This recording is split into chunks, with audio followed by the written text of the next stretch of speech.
Welcome to this video on understanding reverse polarity and neutral wire hazards. This technical briefing is designed for the next generation of electrical professionals.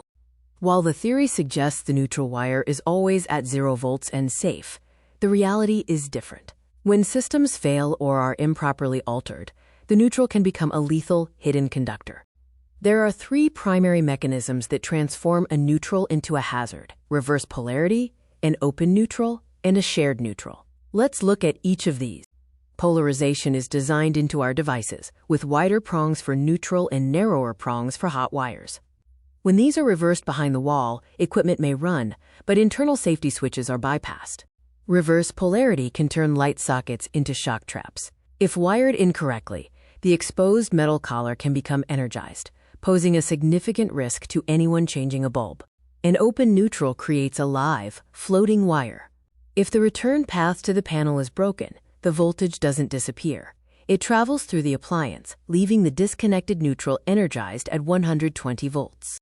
In a split-phase system, the neutral helps balance the load. If it fails, you experience a seesaw effect, where one leg drops in voltage while the other spikes, potentially destroying connected equipment. Field diagnostics for an open neutral include observing simultaneous dimming and brightening of lights, erratic electronics, or inconsistent multimeter readings between hot to neutral and hot to ground. Shared neutrals are common in older buildings. They can conceal active current in circuits that you might assume are dead, putting you at risk during maintenance. If you open a shared neutral joint without isolating all associated breakers, the neutral wires can become energized from opposing phases. Touching them simultaneously can deliver a dangerous 240-volt shock. Case studies demonstrate how temporary installations, like generators, can create hidden return paths through distant equipment, leading to fatal conditions during routine maintenance. This diagnostic matrix summarizes the types of neutral hazards, their root causes, and the associated risks. Refer to this to identify potential dangers on site.